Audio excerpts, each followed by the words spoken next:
Hey lovelies, hope you're all well. Hope this video finds you well. Hope you're all healthy. I know we've been gone for a minute, but we're coming back. We're coming back slowly. If you follow me on social media or you've seen the last vlog, you would know that I was pregnant with twins. Now the twins arrived, thank God, safely and healthy, though there's a story to that which I want to tell you in a minute. But yeah, they arrived safely. They're at the back over there sleeping, so hopefully they don't wake up. But I'm gonna tell you the whole story through the birth, because I had a planned C-section, obviously, because I had 2 C-sections before, so it was a planned C-section. So we'll talk through that. I'll let you meet them.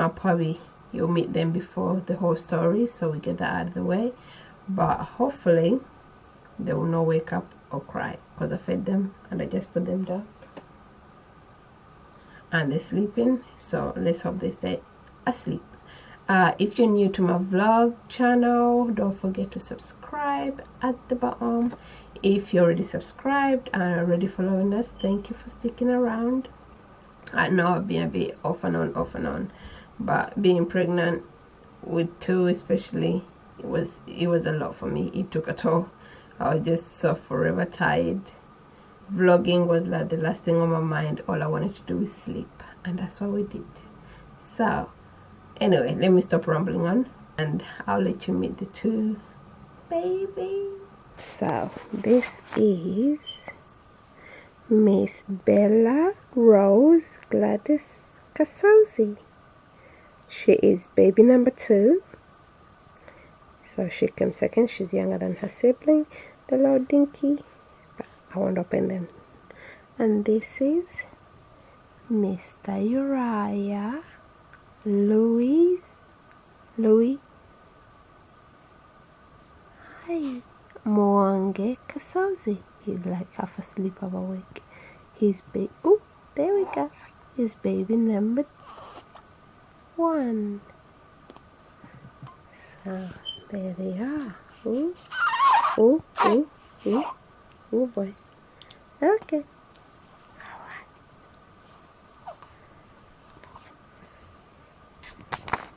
Yes, so as you've seen them, they're healthy, they're good. We thank God, because honestly it was something, but we got there anyway. So let's start with, through the whole pregnancy, everything was good, everything went well. They did the blood test, so one of the blood tests, it came back and they said that there's a 30% chance one of the twins will have Down syndrome. Now, I think I was still in my first trimester when they found this out, so I was like, what? I broke down. I cried. I called my mom, my sister. They came down. My sister lives in Baki. My mom lives in actually she was at work. So when I called them, they came down and were talking. They thought I said they had it. I said no. They said there's a 30% chance, but to me it seemed like it's the same thing. So they said there was a chance to that. But there's this twin group on Facebook which I was on. So I posted on there, what they said, and the majority, I can say 9 out of 10 of them said they were told the same things, different percentages, but they were told the same thing, but the babies came out fine.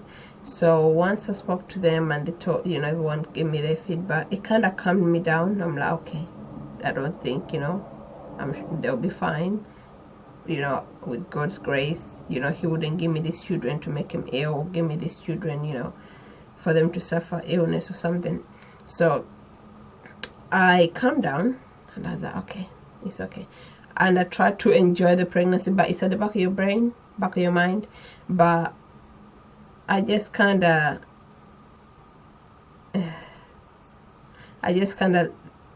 try to enjoy the pregnancy, really, and just let it. I'm like, whatever will be, will be. And then they offered me that test where they stick a needle in your belly and then take fluid or whatever to confirm. I was like, no, you're not doing that. You're not sticking no needle up in my belly to take anything. And they do say with that procedure there's a risk of miscarriage. So I said, no, thank you. It's okay. It's all right. It's not gonna make a difference. The babies are gonna be born. I'm not, it's not like I'm gonna terminate one or something. I said it's not gonna make a difference. So whatever the results are, whatever the outcome is, we'll deal with it. So I said no to the test, and we went through the pregnancy, and they kept, being that it's twins, they do check. You do have more appointments, and they do you do have more scans than a singleton. So yeah, we kept going for appointments, checking and having scans. Not checking Down syndrome, but just checking how the babies are growing and stuff like that. So towards, I think in the 3rd trimester, I think maybe 31 weeks, they found out that one of the twin, who is twin one, the boy, had stopped growing. He hadn't put on weight. So they said, okay, we'll monitor it. We'll see the next, I think the next appointment, which was in about 2 weeks, they said we'll check and see if they have put on weight. If they've put on weight, they'll let them stay in. If not, they'll take them out. So before that appointment, they said I need to take this the steroid injection. These injections help the baby's lungs mature if they come early, because obviously before 37 or 36 weeks they're preterm. Okay, I mean premature babies, and their lungs are not developed enough. So the steroid injection helps mature their lungs, so when they're born early they can breathe properly and all that. So I went for the injections, which are these injections hurt and they sting. I was like, and you have to take 2. So you take one day and then you come back for another one. I did not like those injections. The stung is like something, I can't even explain it. It hurts. But we got them done. I got the injections and then we went home. So the appointment, the follow-up to check the weight, we went for the appointment with the consultant, and they checked, and then they said both of them had not put on any weight since their last appointment. I was like, damn it. Because I was like, at one point before the appointment, I was like, maybe what do I need to eat? Do I need to eat some, I don't know, fatty stuff or something to get them to put on weight? But they said they both hadn't put on weight, and this was our 35 and 4 days. Yeah, 35 and 4 days. So they checked and they said they hadn't put on weight. So the consultant said there's no point in them being inside. We should take them out.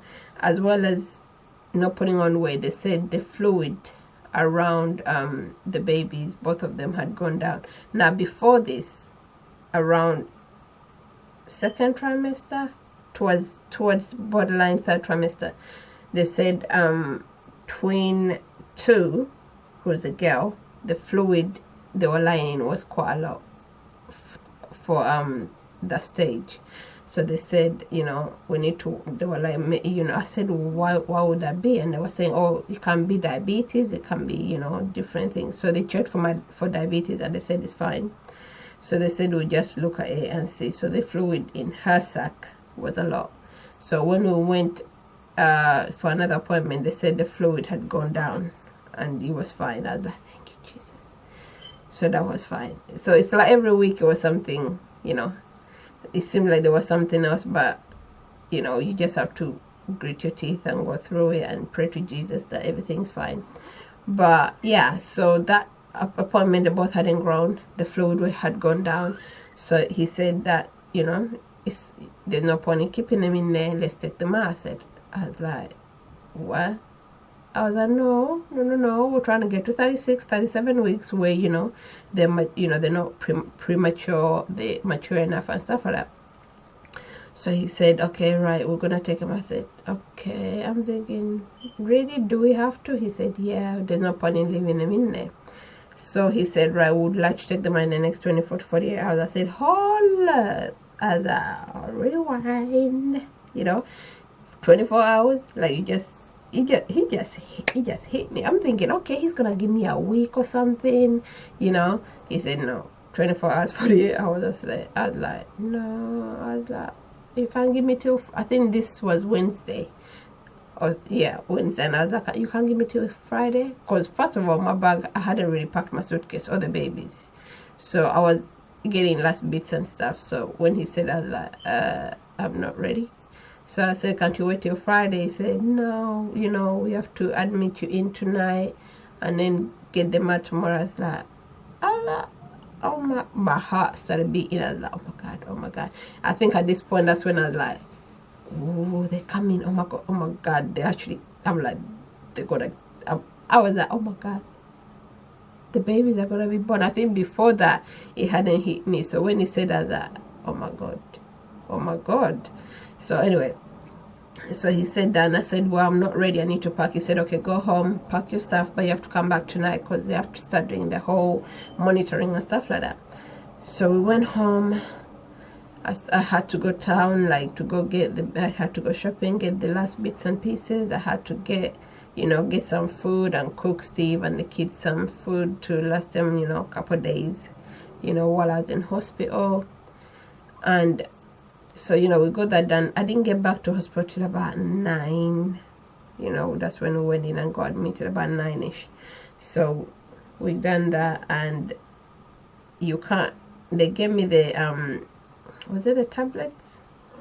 Because if you have a C-section, you cannot eat from a certain period of time. So they gave me the tablets, and they said I can't eat from midnight till the C-section. I was like, okay. I'm thinking they're gonna do the C-section in the morning or something, so I didn't eat from midnight. But the C-section didn't happen till about 3, 4. So I was starving by the time the C-section came around. I was hungry, but I was like, oh, I need food. And they were saying you can have low sips of water. The water even started tasting disgusting to me at that point because I had drunk so much of it. I was like, I'm fed up.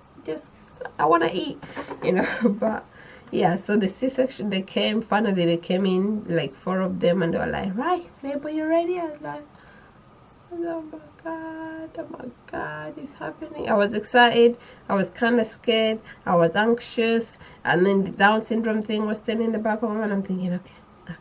So I did my walk, you know, when you have your gown on and you walk to the theater. I did my walk, and Steve went to get ready. So while in there, there's like a whole room of people. I wish I recorded it, but I don't think they would have let me. But Steve was getting ready as well. There was a whole room of people, nurses, consultants, midwife. You know, there was a lot of people in there. And so they all kind of went around the room. They were saying their names and stuff. And then we started getting ready.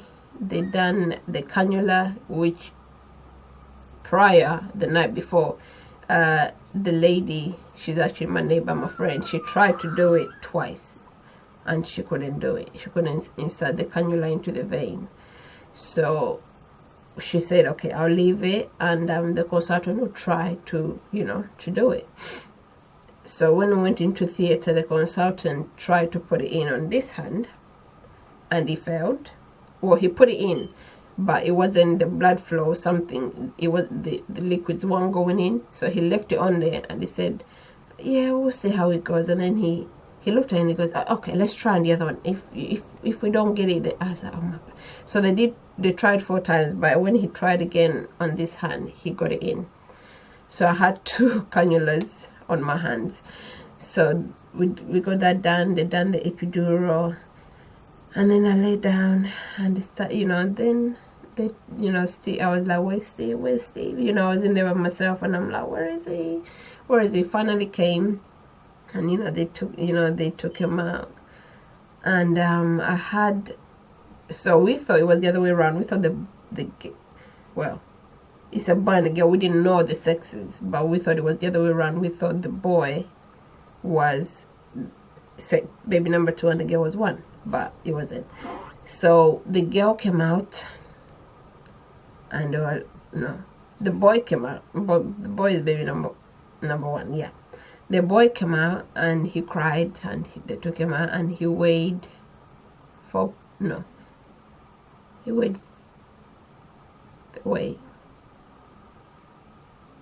boy weighed 4 pounds, And then they took out the girl. The girl needed a bit of oxygen to start breathing, so she weighed 5 pounds.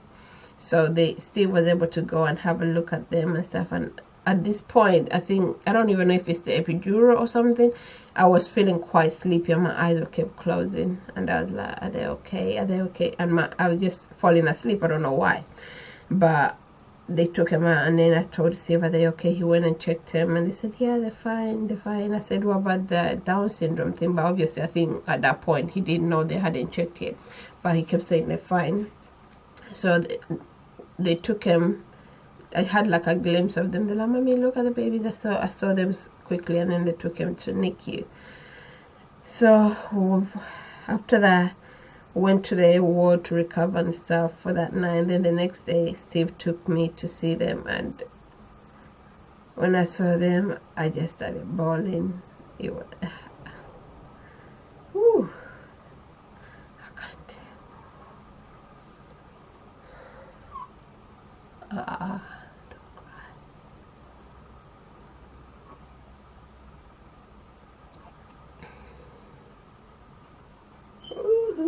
Okay. I can still remember it like it's today. Okay.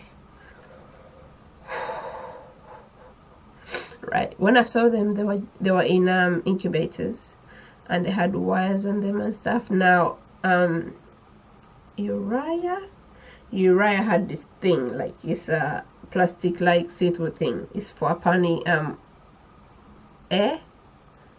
You know, Steve explained it to me, but I forgot. But he needed that. He had like a mask thing from, I think, his nose up here, and you know, they had the wires, and I was like, oh, those are my babies. You know, they had all the wires and stuff. So that wasn't easy to see. That wasn't nice, but they looked okay. Bless them. They were puny, skinny little legs and stuff. It's like every time you touch him, you think you're gonna break him. But they were okay. They had, I think, fed them. They had the feeding tube. They had the cannula. They had these other wires on. So, but anyway, yeah. So I saw them. I got to hold them, put them on my skin, and cuddle them. And after that, you know, I went back to the ward and stuff. So they stayed there they stayed in the NICU for about, because I was in hospital for about a week. So Bella came out of the NICU, and she went into another ward, another NICU, because they have one intensive and one where, you know, they don't need that much. So Uriah came out, and he went in the other room, and Uriah stayed in the, you know, the high dependency one. So she was able to, she started feeding. She didn't need that help. She didn't need help anymore. So the wires came off and everything. So they brought her to me on the ward. And when they brought her, I was actually sleeping. So they brought her, and they're like, baby's here. I was like, what? Because obviously when I was there, everyone had their babies, and their babies would cry, and you know, all that, and me, I was sleeping. I'm thinking, I don't have my babies. So when they brought her, I was like, am I dreaming? I'm thinking she's here, but then at the same time I'm thinking, oh, but the brother is not here, you know, he's still in NICU. So I stayed there with her, and you know, and then so from then on, it was a case of back and forth, going to see his brother, going to see Uriah in the NICU, and you know, going back and forth, because I was breastfeeding. So I'd breastfeed. Bella really brought the milk in, because she's the only one who could latch on and breastfeed. Uriah was still in the, you know, incubator and had the feeding tube, and I don't think he could, you know, suck on the breast and stuff like that. So Bella made the milk come in. So I breastfed her, and I would go to the NICU and feed Uriah, like, you know, the bottle and stuff. So I got discharged from hospital. Now there was an issue with the whole, because Uriah was under 2 kg, they would not let him on the ward with me, but the people in NICU said he's fine enough the weight is fine for him to come. So they had two different, the recovery ward and the NICU, they have two different rules. But he was okay to come be with me at the NICU, but they said they couldn't. So they discharged me, and I was like, I don't want to, go home with one baby and the other one, still in the hospital. So what the NICU staff, what they did, because on the NICU section, they have these rooms where they call it rooming, where parents who are about to take their babies home, they can stay in there to just kind of get a feel of it, and just, before they go home, just stay there with the baby for a few days before they go home. So the NICU people said, you can come stay in this room, until Uriah gets discharged, which they thought will be discharged in a few days. But these few days turned into about a week or something. So we went in that room, and we roomed in. Me and Bella stayed there. So in about a day or so, 2 days, they brought Uriah in. So I said, but he was obviously in this thing which monitored his breathing and stuff like that. So he was in there with us for a day or two, and they would, then the nurses, the midwives would come and take the temperature and the breathing for both of them. So one day, was it before that? Yeah, because Uriah was slow to start, drinking and stuff like that. So he was quite small. As I said, he was a smaller twin. So that day he came in, and, with the plan of us being there for a few, us being there for about 2 days, and then we'll go home. Now they were saying that if his weight stayed, they were basically looking at the weight. I think that at that point it was the main issue was the weight, and they were saying if his weight doesn't fall down, if he doesn't lose any weight, you can't go home. If he loses weight, he can't go home.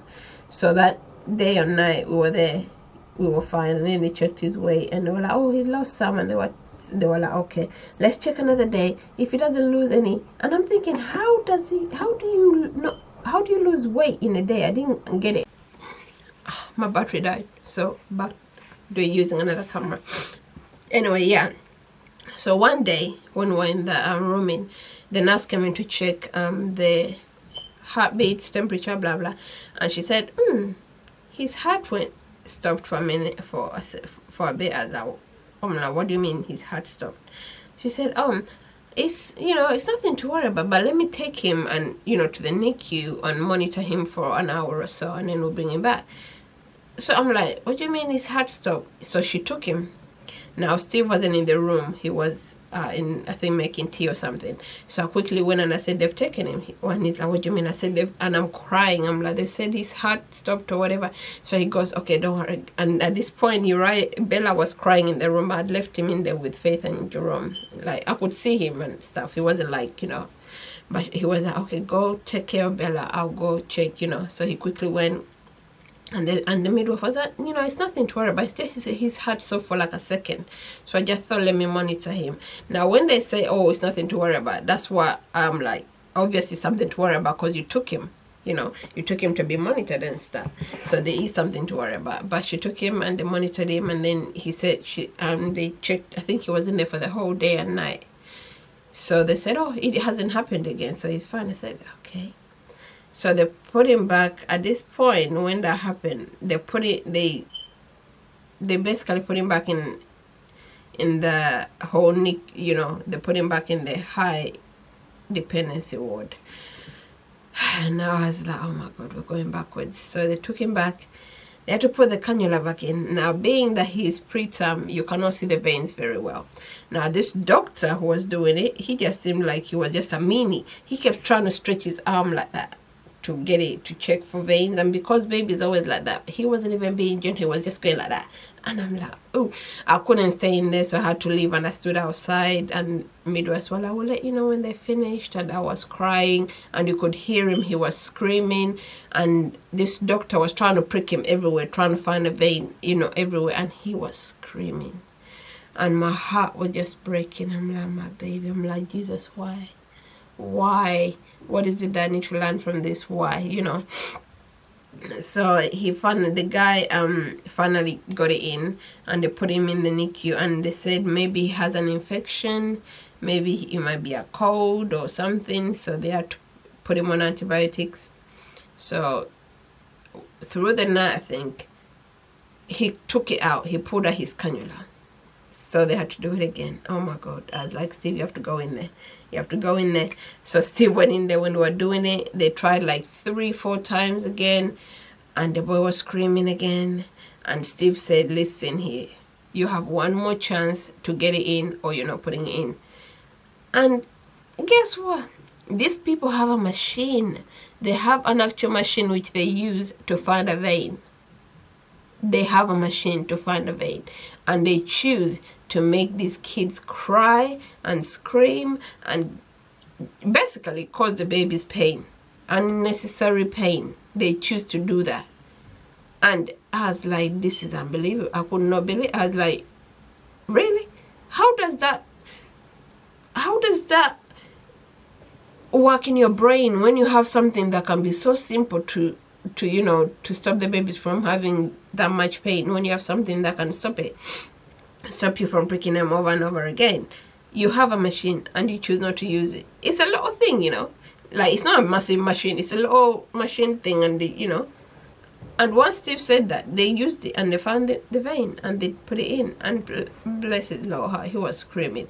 And Steve said that his heart rate would go up because he was screaming, and they would give him this sugary drink, like little sugary thing, sugar drink, for him to like suck on and I guess calm him down. But it really didn't calm him down, it was just to keep him quiet, but he would still start crying again.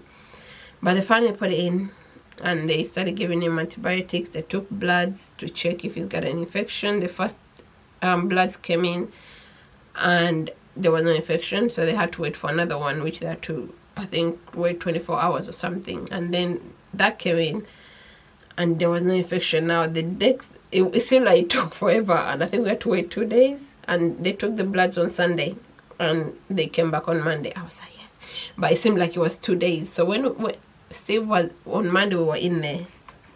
Well, they told us, you know, before that they told us, you know, because they took him back in the incubator, they said there might be an infection in the room where you're staying, or there might be germs or some an infection. There might be some kind of germs or something that made him ill. So it's better if I take Bella home so she doesn't get ill as well. So we got discharged and Uriah stayed in. So on Monday we came in to see him, and we were there just, you know, chilling and stuff. And I went to get, I think, a cup of tea or something. So I came back and Steve said, oh, he kicked it out. I was like, what do you mean? He said he kicked out the cannula. I was like, oh no, not again, not again. Out of my heart, I was like, no, this is the third time they're gonna prick the boy. He gonna have all scars all over his body, you know, all over his arms and stuff. So he's like, oh, and guess what? I said, I'm like, are they? He said, guess what? And all I was saying, they're gonna do it again? And he said, there's no infection. Oh my God, I was like, yay. I was so happy. I was like, they don't have to prick him again and he's fine. You know, his health, he's no infection. I was like, oh my God. I was like, thank you. And I'm like, maybe he knew. Maybe he had an idea, like, I'm not ill. They, you know, let me kick it out before they come to take it out for me. So they said there was no infection. So we were happy. And now at this point, all they had to do is get the weight up.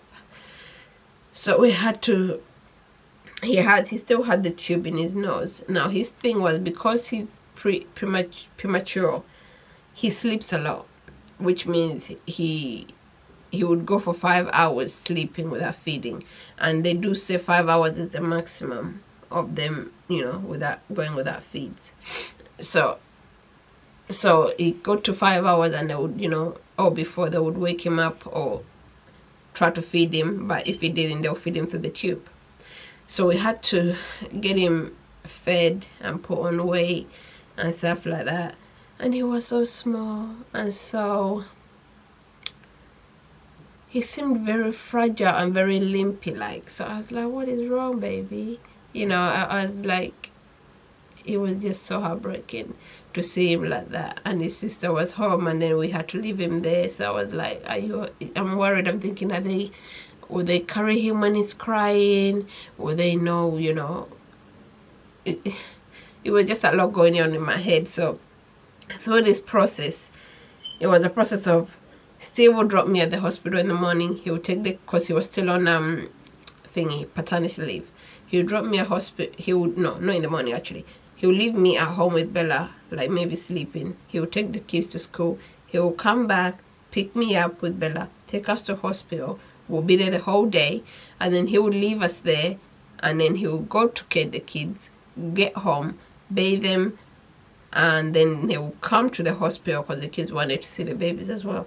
They will come to hospital, we'll be there for a bit, and then all of us will come home, have dinner, then I'll go back around 9ish to go, you know, see him one last time or feed him or whatever, and I'll be there till about 12 or something, or 11, and then I'll leave, and I'll pray. I'm like, please be okay, you know, and I'll try and not leave him awake, leave him asleep, so, you know, he doesn't cry and stuff. He'll cry, you know, you see him starting to fidget and cry, and I would not want to leave him crying.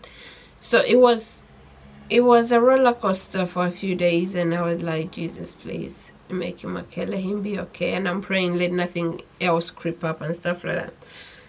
So finally, every day, it's like every day I would go in and I'd be like, because they would weigh him, I think every day I'll be like, did you weigh him? How much you weigh? How much you weigh? You know, I would just want to get to the 2 kg. That's what we're trying to get him to. And finally he hit the 2 kg. And that day actually, when we were going in to see him, the midwife called me, and she's like, oh, are you, because I called the midwife and I said, is he awake? Because I wanted to breastfeed him or pump the milk to feed him. So she was like, oh, he's not awake yet, but he's starting to wake up. I said, okay, we're trying to find parking. So she goes to me, have you got his car seat? I said, yeah, it's in the car. She goes, because you can take him home. Oh, I wanted to get out of the car and start dancing in the street. I was so happy. I was like, yay! I was like, oh, my babies are coming out. I couldn't believe it, honestly. I was so happy. Anyway, so yeah, so we got discharged. Uriah got discharged, and the weight was good, so they put him on this milk to help him put on weight. It's called SMA Prem 2, but Bella is on the normal SMA, which is good. So Uriah's been on SMA Prem 2 for the last 3 weeks, 2 weeks.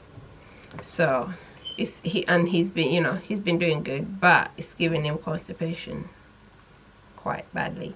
And they do say apparently SMA does give you constipation, but with Bella, she's taking the normal SMA and she's fine. She hasn't got constipation, but then, you know, hopefully it doesn't, you know, happen. But yeah, midwives have been, we had midwives, we have health visitors, midwives came the first 2 times, and now they, you know, they don't come anymore. We go health visitors every week or so. So they've been checking the weight and the put on weight. Uriah is 5 pounds 11 and Belle is 6 pounds. So we are on the right, you know, the health visitor is happy with it. So we're on the right track. Everything's good. But guys, and they did say there's no, you know, they don't go Down syndrome. So thank you, Jesus. I was like, thank you. I'm like, you know what, I'm happy this is my last pregnancy, because honestly, if this was my first, I think it would have put me off having any more kids, honestly, because it was something. It was a roller coaster journey. It was worth it, but at the same time, would I wanna do it again and go through that? I probably will do it again, but it's just it's a lot. Okay, it's a lot to go through. But anyway, yeah, so before my battery dies, that's all that's my update. Hope you're all well. We're gonna be hopefully back to vlogging every week, hopefully, but bear with me, guys, being that I've got these 2 little chickens. The editing might, you know, it might be up different days and stuff like that, but bear with us, guys, bear with us. We're getting our routine again. But yeah, I think I've covered everything. If you have any questions about twin pregnancies or anything like that, leave them in the comment section below. If you want me to do any different vlogs or different stuff, let me know. But I think that's it. I think until the next vlog, stay blessed, God bless, and we shall see you later.